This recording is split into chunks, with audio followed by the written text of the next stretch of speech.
pause until you arrive at the next scene. So did you pause it? Holy Jesus, what big eyes you have. And what big eyes you have. Since it done, and it's one of the first dinosaurs to be discovered and named. Some of you might have already guessed that iguanodon means iguana tooth. When iguanodon was discovered in England, Deinonychus, if you prefer. Chris. A few years later, they decided that Brontosaurus and Apatosaurus were so similar that they're pretty much the same dinosaur. And since Apatosaurus was named first, that those rocks would help them grind up their food once it was inside. Apatosaurus has a funny history. Shortly after it was named in the 1800s, someone found the skeleton of another large dinosaur, which they named Brontosaurus. A few years later, they decided Comes from, use what we like to call artistic license, which is just a fancy way of saying that they just plain made it up. We don't know for sure that some dinosaurs didn't spit poison, but we don't have This week so far. Well, I think you guys are ready. We'll show them with the because it lived at the dawn of the age of dinosaurs. Eoraptor made its home in what is now Argentina about 231 million years ago. As the dinosaurs. Dinosaurs, for the most part, lived on land and had legs that went straight underneath their hips and not splayed out to the sides like lizards or crocodiles. Please pause until you arrive at the next scene. Hello, everyone. This is Park Ranger Marty. Pleased to make your acquaintance. Outside your vehicle is our Dilophosaurus pet. Dilophosaurus was a predator from the very beginning of the Jurassic period, around 200 million years ago.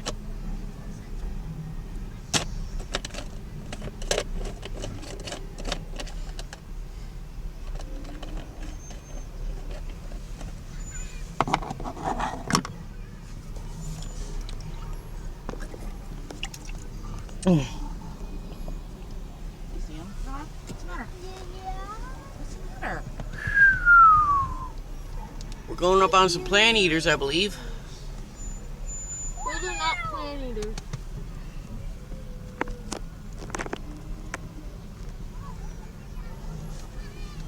I think we're going through lots. Oh, look! The large neck dinosaur! No. Now, a lot of people have ideas of Dilophosaurus spitting poison or venom or acid, and a lot of pictures and toys will show them with a big frill around their neck. Well, unfortunately, the movies that this idea comes from use what we like to call artistic license, which is just a fancy way of saying that they just plain made it up. We don't know for sure that some dinosaurs didn't spit poison, but we don't have any reason to think that Dilophosaurus did. There's also no evidence that they had a colored ruff. That frill is seen in other creatures when frightened, like a frilled neck lizard or a wild William Shakespeare. Man, you're but not big. in Dilophosaurus, as far as we know. He's big. He's big. Who can name the dinosaur here covered in plates? If you said Stegosaurus, you're right. Stegosaurus is a Jurassic plant eater whose back, neck, and tail were covered in bony plates. Stegosaurus had a special weapon. Along its tail, it had a set of spikes called a thagomizer that it would use to defend itself from predators. And the predator it had to worry about most was Allosaurus. T-Rex isn't the only scary meat eater we have here at Jurassic Quest. Allosaurus was one of the larger predators around in the late Jurassic. Allosaurus had long arms for a theropod with big hooked claws.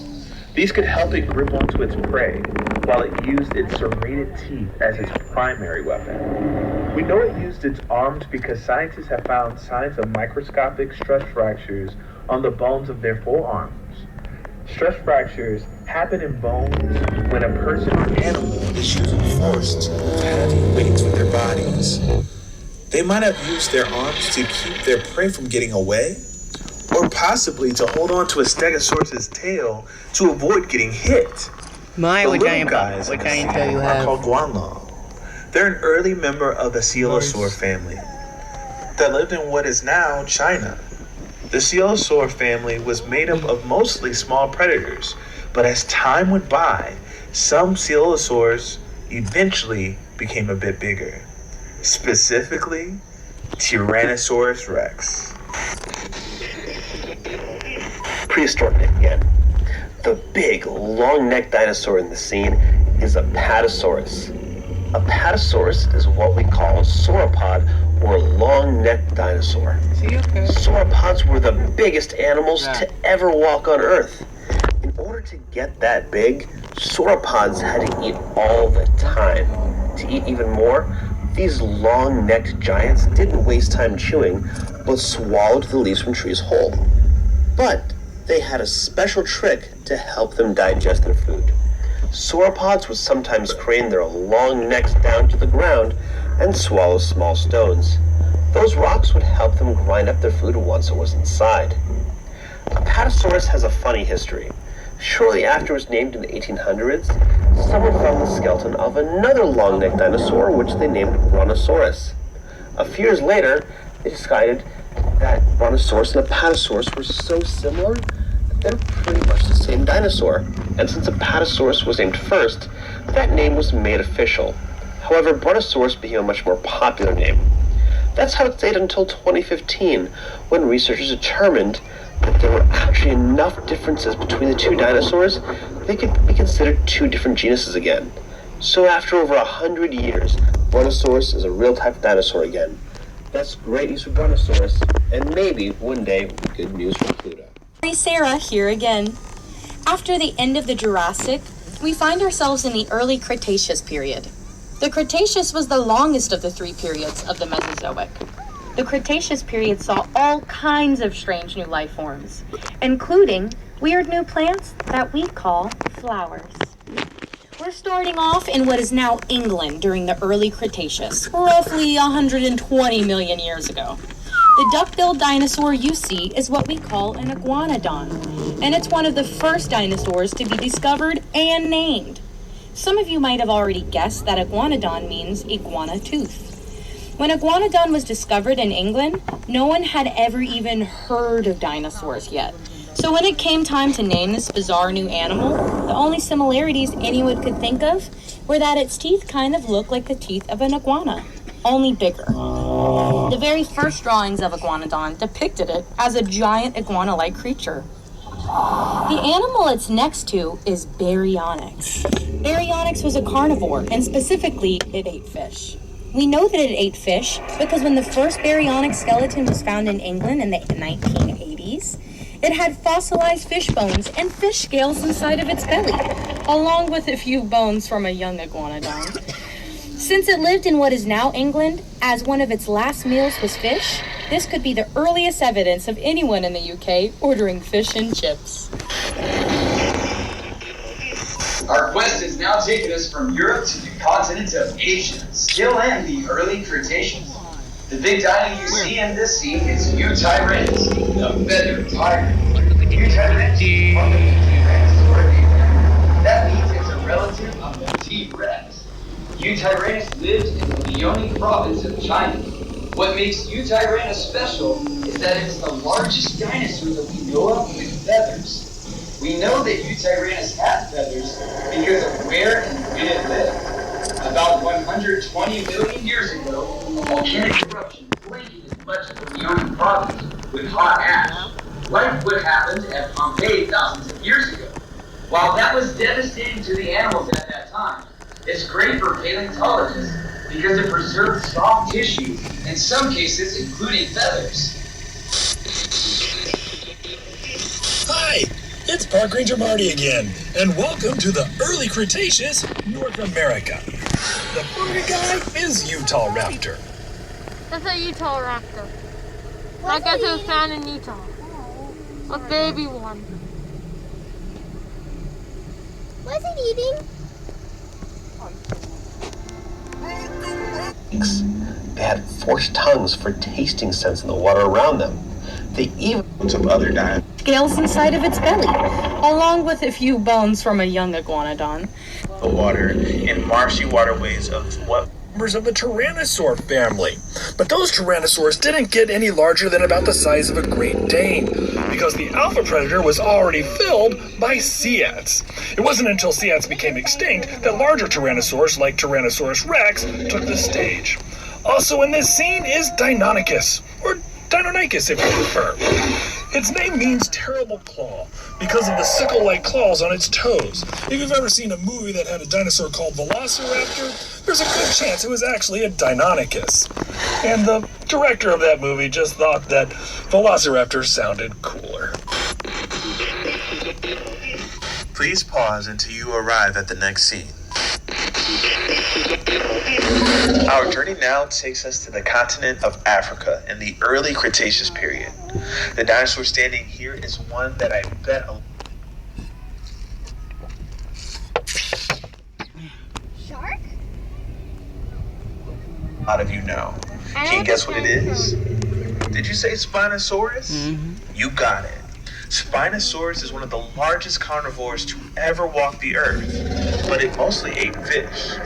We know that because Spinosaurus' teeth have been found embedded in fossilized bones of large fish, although they also have been found in bones of other dinosaurs.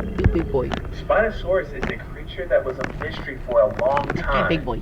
Its fossils were discovered in 1912, but they were destroyed during World War II, when the museum they were in was hit during a bombing raid. It wasn't until the 1990s when Spinosaurus fossils were rediscovered. In fact, we've learned more about the Spinosaurus in the last 20 years than we have in the last century. We now know that it was a massive predator that lived in and out of the water in marshy waterways of what we now know to be northern Africa, preying on fish the size of cars. Hey, Dustin, is this a secure line? Sure, I think. I just turned the mic off. Yeah, they definitely can't hear us. What's up? I just noticed that the T-Rexes aren't in their cages. Do you know if they've been moved to another location? I haven't heard anything about moving them anywhere else. They should both be there. I can check with Nick and Marty to see if they know anything about this. That would be great. I'll organize a search. We need to find them soon, but we can't get our guests worried. Let's keep this on the down low. Roger that. We're moving through time again, folks. Welcome to the late Cretaceous. The Spinosaurus we just saw spent a lot of time in and around water, and that's where we're going, the Western Interior Seaway. That's a shallow sea that stretched from the Gulf of Mexico to the Arctic Ocean during the Cretaceous period. The Great Plains of what's now the US and Canada used to be underwater. Lots of marine fossils are found in places like Kansas. The first creature here is the long-necked Elasmosaurus. It's a relative of Plesiosaurus, but much bigger. Second is Archelon, the biggest sea turtle known to exist. It had a leathery shell, and just like sea turtles today, it probably laid eggs on land. The huge, fearsome creature is Tylosaurus, a relative of Mosasaurus. Its name means the knob lizard, because of a bony protrusion at the end of its snout that might have been used to ram into its prey. Tylosaurus is a member of the Squamata family. That's the group of reptiles that includes lizards and snakes. They had forked tongues for tasting scents in the water around them. They even had a row of teeth in the back of their mouths for holding onto prey in the water. Yeah, I want The them. scary fish you see that looks like a cross between a getting prawn and a tuna I'm getting everything. is Xiphactinus. Xiphactinus was a voracious Including the predator photobomb from Joey's hair. all over the world in Cretaceous. It could reach My lengths of up to photo 20 feet is in my long. hair. If you have any other questions about these creatures or anything else you see on the tour, feel free to text Park Ranger Marty at 844-411. That's 844-346-6411. Also, while doing so, be sure to stay inside your vehicles for the duration of the tour. With all these aquatic animals, the last thing you want to do is get your phone wet. Hey Marty, it's Dustin. I have a weird question here, and don't freak out. But have you seen the T-Rexes? Well, they were in their cage an hour ago when I went to go feed them. Are they not still there? We have a tour heading that way right now. Okay, sorry, I hate to ask you this, but you did remember to lock the cage behind you this time, right? Don't be silly, Dustin. It locked behind you all by itself, just like the Allosaurus cage. Right? No, Marty, it doesn't. Marty. Oh. Well, I guess we learn new things every day. This is serious, Marty. I need to call the security team right now to get those T-Rexes back in their cages before the tour gets to them. Or they get to the tour. Well, it didn't sound Sorry, no good. Dustin. I didn't mean to cause any trouble. You never do, Marty. You never do. Please pause until you arrive at the next scene. Wait, were they just joking? Please tell me there are no free-range T-Rexes. Are they all Great, now I feel like A T-Rex is a Look at it this way, Todd. You have a better shot. You're in the center. Look at Vicky and Joey first. yeah, and then take us out. unless some of the raptors got it too, then they go from the center and get us all. Especially micro-raptors. Yeah, those guys be small. The T-Rex has got out, not anything. Not the Microraptors. Well, The Allosaurus and the T-Rex. The vehicle. The Allosauruses and the T-Rexes are the ones that got out. Our vehicle's roof off before it could eat one of us. Ah, see, that's a good reason why you need to see watch They do? They rip the roof Hey! off the vehicle, yeah. That's what they do with them. Especially vehicles today. What? Do vehicles these days taste like an appetizer? No, vehicles are a lot thinner than they used to be. Yep. So this whole thing will go down in 2 seconds flat? Maybe. No, it'd be more like, Not helping, Howie. no, it'd be more like 10 seconds. You're not supposed to be flat. recording me, you're supposed to be looking at the... Alright, the dinosaur.